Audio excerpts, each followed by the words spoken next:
नमस्कार विद्यार्थी मित्रांनो. आजच्या या व्हिडिओ लेक्चरमध्ये आपणा सर्वांचे स्वागत आहे.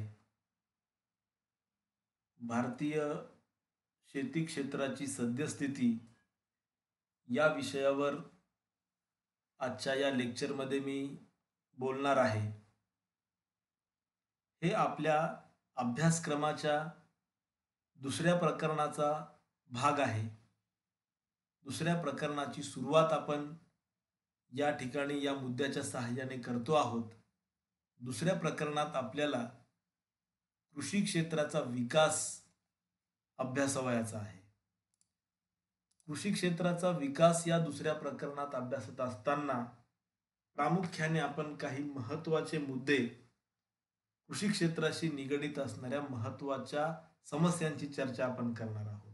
त्यामध्ये शेती किंमत विषयक धोरण, कृषी विपणन, शेतकऱ्यांचा कर्जबाजारीपणा, अन्न सुरक्षितता या काही निवडक शेती क्षेत्राशी संबंधित असणाऱ्या समस्यांच्या बाबतीत आपण चर्चा करणार आहोत. या प्रकरणाच्या म्हणजेच दुसऱ्या प्रकरणाच्या सुरुवातीला आपण भारतीय शेती क्षेत्राची सद्यस्थिती अभ्यासणार आहोत. आपणाला माहित आहे की आजही भारताला कृषी प्रधान अर्थव्यवस्था म्हणून भारतीय अर्थव्यवस्थेची ओळख आहे. 50% जास्त भारताची लोकसंख्या हे उदरनिर्वाहासाठी आणि रोजगारासाठी आजही कृषी क्षेत्रावरती अवलंबून आहे. देशाला अन्नधान्य, डाळी, भाजीपाला, फळे व इतर नगदी पिके या सर्व प्रकारच्या वस्तूंचा पुरवठा करण्यामध्ये कृषी क्षेत्राचा महत्त्वाचा वाटा असतो. त्याचबरोबर निर्यातीमध्ये देखील कृषी क्षेत्र महत्त्वाची भूमिका पार पाडतं. तसेच जे औद्योगिक विकास आहे, औद्योगिक विकासही कृषी क्षेत्रापासून पुरविल्या जाणाऱ्या कच्च्या मालाच्या उत्पादनावर अवलंबून आहे. आणि सर्वात महत्त्वाचं म्हणजे जे किंमत नियंत्रण असतं किंवा सर्वसाधारण देशाची जी किंमत पातळी असते ती ही कृषी क्षेत्रातील उत्पादित वस्तूंच्या किमतीवर अवलंबून असते. थोडक्यात सांगायचे झाले तर रोजगार, औद्योगिक विकास, निर्यात, अन्नधान्यांची मुबलक उपलब्धता आणि देशातील सर्वसाधारण किंमत पातळी या सर्वांच्या अनुषंगाने कृषी क्षेत्र, भारतातील कृषी क्षेत्र ही महत्त्वाची भूमिका पार पाडत असते. तर या लेक्चरमध्ये आपण कृषी क्षेत्राची भूमिका अभ्यासण्याआधी भारतीय कृषी अर्थव्यवस्थेचे म्हणजे कृषी क्षेत्राचे एक चित्र या ठिकाणी पाहणार आहोत. भारतीय अर्थव्यवस्थेतील कृषी क्षेत्राची सद्यस्थिती पाहताना पहिला जो मुद्दा आहे, पहिला जो पॉइंट आहे त्यामध्ये आपण कृषी क्षेत्राची भारतातील राष्ट्रीय उत्पन्नाचा हिस्सा किती आहे, राष्ट्रीय उत्पन्नात कृषी क्षेत्राचा हिस्सा किती आहे हे पाहणार आहोत. राष्ट्रीय उत्पन्नात कृषी क्षेत्राचा हिस्सा कमी कमी होत जाणे हे अर्थव्यवस्थेचं लक्षण आहे. कृषी क्षेत्रामध्ये ज्याला आपण प्राथमिक क्षेत्र असे म्हणतो, या कृषी क्षेत्रामध्ये फक्त जमिनीमध्ये काही पिकांची पेरणी करणे एवढंच अपेक्षित नाही,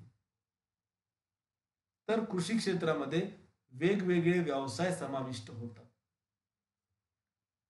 त्यामध्ये सर्वप्रथम कल्टिवेशन ऑफ क्रॉप्स, विविध प्रकारच्या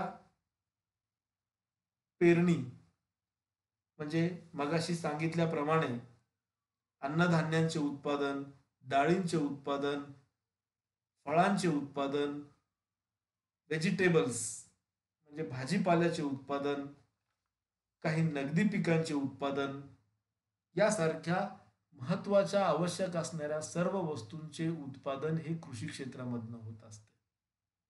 म्हणून या सर्व प्रकारच्या वस्तूंच्या उत्पादनांचा समावेश कृषी क्षेत्रामध्ये होत असतो.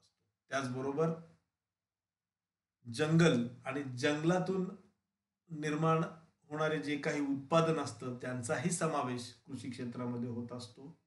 तसेच सागरी उत्पादन म्हणजे सागरी मासेमारी असेल, मोतीसारख्या मौल्यवान अ, वस्तूंचं उत्पादन असेल, ते देखील कृषी क्षेत्रामध्ये त्याचा समावेश होतो. तसेच देशातील खनिज संपत्ती यांचाही समावेश कृषी क्षेत्रामध्ये होत असतो. त्याचबरोबर विविध जे संलग्नित कृषीशी संलग्नित असणारे व्यवसाय आहेत, कुक्कुटपालन, वराहपालन, दुग्धोत्पादन, पशुपालन, मासेमारी यासारख्या कृषी संलग्नित व्यवसायांचा देखील समावेश कृषी क्षेत्रामध्ये होत असतो. म्हणजे एवढ्या व्यापक प्रमाणात विविध प्रकारच्या ऍक्टिव्हिटीजचा समावेश, या विविध प्रकारच्या घटकांचा समावेश कृषी क्षेत्रामध्ये आपण एकंदरीत करीत असतो. आणि या कृषी क्षेत्राचं उत्पादन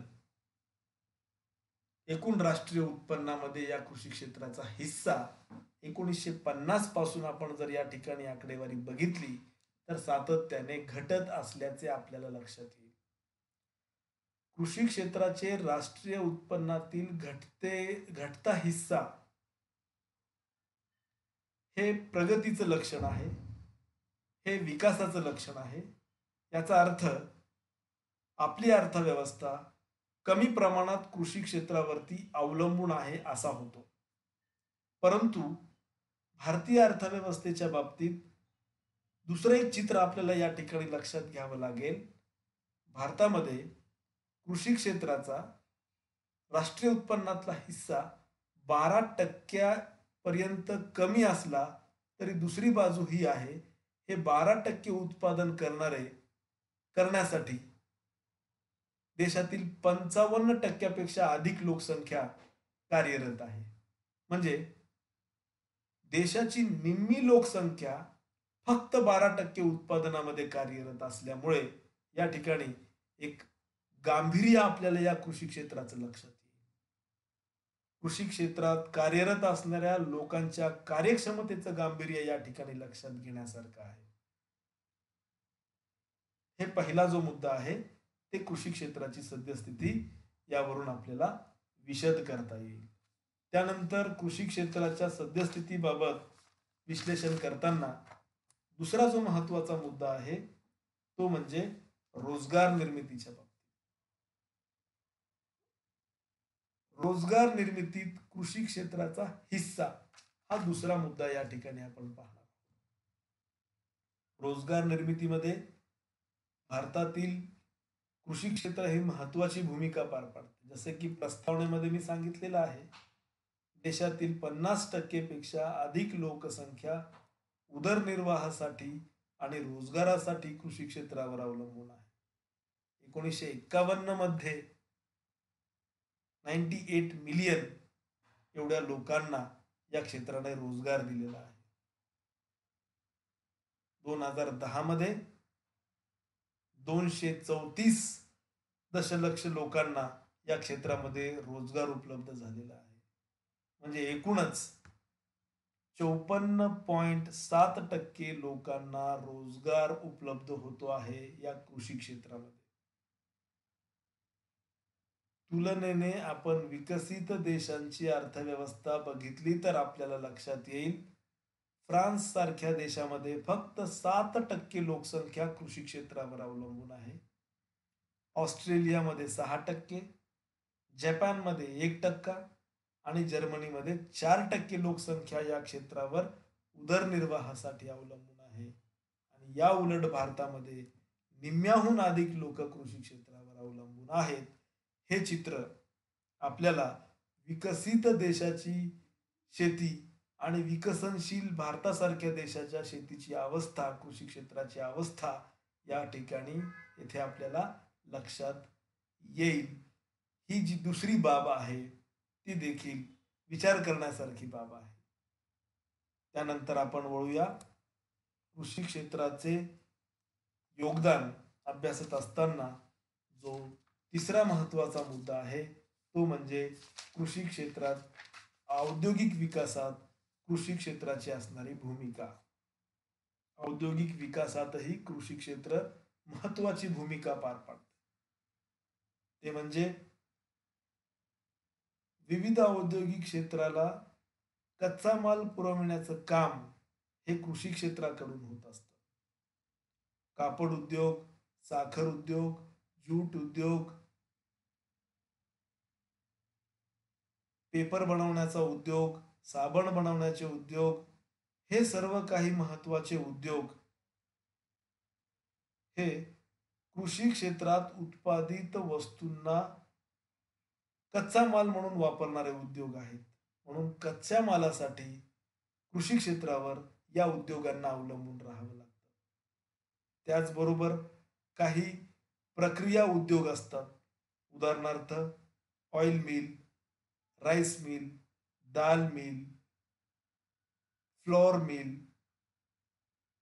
ह्यासारखे उद्योग जे प्रक्रिया उद्योग म्हणून ओळखले जातात, हे उद्योगही कृषी क्षेत्रावर अवलंबून आहेत.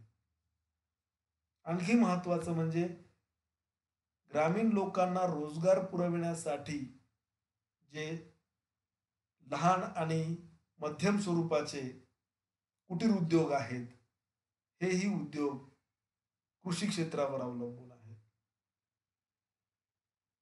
अन्नधान्यावर प्रक्रिया करणारे उद्योग मगाशी सांगितल्याप्रमाणे oil mill, rice mill, flour mill, दाल मिल हे सर्व उद्योग. तसेच औषध निर्मिती करणारे उद्योग, खत निर्मिती करणारे उद्योग, कीटकनाशके उत्पादन करणारे उद्योग, याही उद्योगांचं भवितव्य कृषी क्षेत्रावर अवलंबून आहे. तसेच कृषीसाठी आवश्यक असणारी अवजारे, ट्रॅक्टर किंवा आणखी काही लागणारे यंत्र, हे यंत्र बनवणारे उद्योग देखील कृषी क्षेत्रावर अवलंबून आहेत. आणि त्या अनुषंगाने कृषी क्षेत्राचं महत्व औद्योगिक विकासामध्ये किती प्रमाणात आहे हे आपल्याला लक्षात येईल. पुढचा मुद्दा आहे देशाला अन्नधान्य उत्पादन देशाच्या अन्नधान्य उत्पादनाच्या दृष्टिकोनातून कृषी क्षेत्राचे महत्व. देशात आवश्यक असणारा अन्नधान्य उत्पादन करण्याची जबाबदारी कृषी क्षेत्राची असते.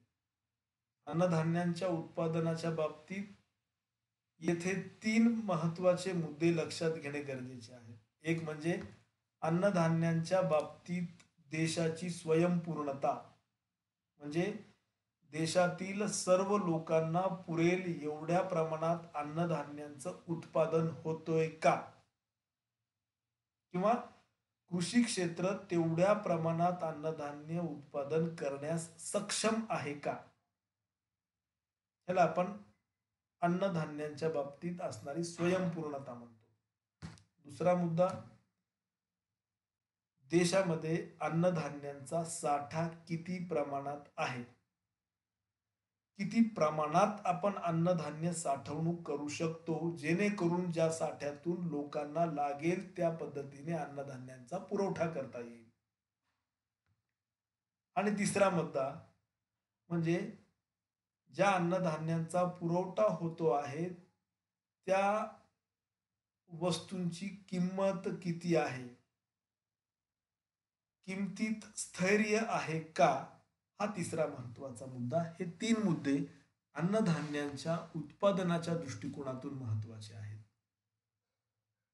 आज रोजी आपल्या देशात जेवढी लोकसंख्या आहे त्या सर्व लोकसंख्येला पुरून उरेल एवढ्या अन्नधान्यांचं उत्पादन आपण करण्यास सक्षम आहोत आणि करत आहोत. 2010-11 मध्ये 231 मिलियन टन एवढ्या अन्नधान्यांचं उत्पादन भारतामध्ये झालेलं आहे. संख्यात्मक दृष्टिकोनातून आपण देशातील सर्व जनतेला, सर्व लोकांना अन्नधान्य पुरवठा करण्याइतपत सक्षम आहोत. 1965च्या आधी म्हणजे जवळपास स्वातंत्र्यानंतर अगदी 2 दशकांपर्यंत आपण अन्नधान्यांची आयात करायचो आपल्या देशातील लोकांची गरज भागविण्यासाठी. परंतु 1965च्या काळामध्ये जी हरित क्रांती झाली, त्या हरित क्रांतीच्या कारणास्तव देश अन्नधान्यांच्या बाबतीत स्वयंपूर्ण झाला. म्हणजे आपल्याला लागेल तेवढ्या अन्नधान्यांचं आपण उत्पादन करू शकतो, एवढं आपण सक्षम बनलो हरित क्रांतीमुळे. आणि त्यास्तव आपण अन्नधान्यांच्या बाबतीत स्वयंपूर्ण झालो. आपल्याकडे अन्नधान्य साठविण्याची व्यवस्था आहे आणि अन्नधान्यांच्या किमती या स्थिर ठेवण्याची देखील जबाबदारी ही शासनाची असते. आणि या अनुषंगाने म्हणजे देशात उपलब्ध असणाऱ्या अन्नधान्यांचा साठा करणे आणि ते लोकांना व्यवस्थित पोहोचविणे यासाठी देखील महत्वाची भूमिका ही कृषी क्षेत्राची आहे, हे आपल्याला या ठिकाणी लक्षात येईल. त्यानंतर देशातील कृषी क्षेत्राचा वृद्धी दर हा एक मुद्दा या ठिकाणी चर्चेला येणे गरजेचं आहे. सातत्याने अगदी स्वातंत्र्यापासून कृषी क्षेत्राचा वृद्धी दर हा कमी राहिलेला आहे आणि तो वृद्धी दर 2 आकड्यांपर्यंत कधीच पोहोचू शकलेला नाही. आर्थिक वृद्धी दराच्या तुलनेमध्ये आपण या ठिकाणी आकडेवारी पाहतोय. येथे कृषी क्षेत्राचा वृद्धी दर हा 5.8, 0.1, 0.8 त्यानंतर शेवट 3.6 अशा स्वरूपात या वृद्धी दरामध्ये चढ उतार जरी होत असेल तर अगदी कमी प्रमाणात कृषी क्षेत्राचा वृद्धी दर पाहावयास आपल्याला मिळतो. आणि दुसऱ्या बाजूला सर्वात अधिक लोकसंख्या या क्षेत्रावर अवलंबून असूनही या क्षेत्राचा वृद्धी दर कमी असल्याचा आपल्याला पाहावयास मिळतो. म्हणून एक कृषी क्षेत्राचं विकासाचं गांभीर्य आपल्याला या अनुषंगाने लक्षात येईल. तर अशा प्रकारे प्रस्तुत लेक्चरमध्ये मी इथेच थांबतो आणि आपल्या पुढच्या लेक्चरमध्ये भारतीय कृषी क्षेत्राची सद्यस्थिती या अनुषंगाने आणखी काही मुद्द्यांची आपण चर्चा करू. धन्यवाद.